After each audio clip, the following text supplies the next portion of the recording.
les collectivités territoriales ont une compétence générale, c'est vrai, mais il y a aussi des domaines de compétences qui leur sont transférés par l'État du Sénégal. Et sur ce fait, il y a toujours que sur certains domaines, les priorisations sont faites, mais aussi les délimitations sont faites, et même si elles ne sont pas étanches. Ce qui veut dire que cette compétence générale nous permet d'agir sur plusieurs secteurs. Mais il faut toujours comprendre que dans une panoplie de problèmes, il faut faire une sériation. Et c'est dans cette sériation-là qu'on parviendra à prioriser les actions et les événements qu'il faut mener. Alors c'est ainsi que nous, dans notre programme, nous pensons que l'assainissement, que l'éducation, que la santé, que le sport, mais également l'emploi des jeunes doivent être une priorité. Alors, donc par ordre de priorité, nous pensons que sur l'éducation, par exemple, il faudra privilégier l'accès. Parce qu'avant d'être performant, avant d'avoir des compétences, il faut avoir la possibilité de fréquenter les classes. Et ça, tout le monde sait que pour les communes, n'est-ce pas, autres que les villes, notre compétence, n'est-ce pas, se limite au niveau de l'élémentaire. Donc il faudra faire de telle sorte que les enfants puissent accéder à l'école. Parce qu'il n'est pas normal qu'aujourd'hui, dans la commune de Rufisque Nord, dans la région de Dakar, qu'on retrouve des écoles où il y a des abris provisoires, par exemple. Donc nous allons faire de telle sorte que là où il y a des difficultés de classe, là où il y a des difficultés par rapport à, disons, la prise en charge des élèves au niveau du CI, que l'on fasse des efforts de construction, n'est-ce pas, au niveau de ces écoles-là. Ça c'est un. Mais aussi il faut penser à la petite enfance. Nous avons constaté que la petite enfance, en tout cas sur le public, au niveau de l'école publique, n'est pas tellement représentée.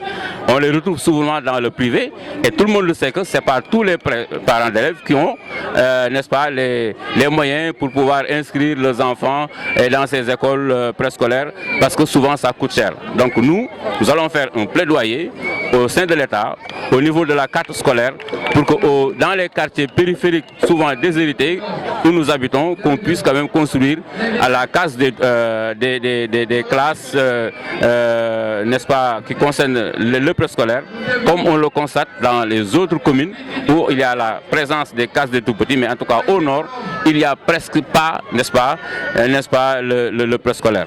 Alors sur le plan également du sport, on a constaté que le seul stade qui existe à Rufisque se trouve au niveau de la commune du Nord. Et que cet stade-là doit être partagé, n'est-ce pas, cet stade-là est surutilisé, et que par conséquent, il faudra créer d'autres structures d'accueil pour permettre aux jeunes vraiment de se mouvoir dans le sport correctement comme ils l'entendent. Donc nous pensons construire des terrains multifonctionnels où un groupe de personnes pourra à la fois faire le football, le handball et pourquoi pas le basket. On a trouvé des sites au niveau du Nord qui pourront abriter ces infrastructures-là. Sur le plan de la santé également, il faudra appuyer encore davantage les postes de santé, ne serait-ce que dans la construction, mais aussi dans l'équipement et dans l'accompagnement médical. C'est vrai que c'est le domaine privilégié des communes, mais on a constaté qu'il y a des insuffisances à ce niveau-là, qu'il faut compléter et qu'il faut corriger. Et nous envisageons, dès notre prise de pouvoir, n'est-ce pas, de corriger ces disparités qui existent au niveau des quartiers, mais aussi ce manquement au niveau des traitements, au niveau de la santé. Et de la même manière également, nous pensons à la culture, parce que Rufisque quand même, vous le savez, est gorgé de talent, mais souvent, on a constaté que c'est devenu presque le parent pauvre, n'est-ce pas, dans la prise en charge au niveau culturel. Alors, c'est ainsi que nous pensons qu'il est possible de revoir encore des talents à la dimension de Ismaël Lo, des talents à la dimension de RAN, etc., pour que demain, mais que Rufisque ne soit pas à rade sur le plan culturel. Voilà donc quelques esquisses que nous pouvons dire, et naturellement, on ne pourra pas parler sans parler d'assainissement. Vous l'avez constaté, partout où on passe, le cri de cœur est presque le même. Alors c'est les problèmes d'assainissement, c'est les problèmes de gestion des eaux usées, et que ça, nous le savons parfaitement, que les collectivités ne peuvent pas prétendre résoudre cette question-là d'un seul coup, parce que tout simplement il se pose un problème de moyens, mais le plaidoyer qu'il faut faire, il faut le faire au niveau de l'État, il faut le faire également au niveau de l'ONAS, pour que nous, sur les problèmes ponctuels, qu'on puisse quand même soulager les populations, surtout les femmes, parce qu'elles en rencontrent énormément de ces difficultés-là.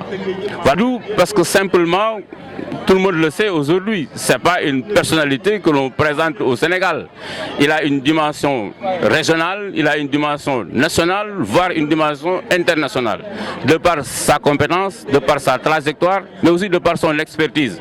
Et nous pensons qu'aujourd'hui, le background qu'il détient, son carnet d'adresse qu'il détient, ensuite sa volonté de changer le visage de Rufisque en s'adossant sur son expérience et son expertise, je l'ai dit tout à l'heure, on peut relever le défi aujourd'hui. Les défis sont nombreux à Rufisque, notamment, je l'ai dit tout à l'heure, la balafre au niveau de Rufisque, nous le constatons, c'est ces kilomètres de canaux, c'est l'assainissement, mais aussi c'est l'insalubrité, mais aussi l'éclairage public. C'est vrai, l'État du Sénégal a fait beaucoup d'efforts, mais toujours il existe au niveau de Rufisque des quartiers où il y a vraiment l'obscurité, où il y a des difficultés d'accès, la mobilité n'est pas vraiment fluide.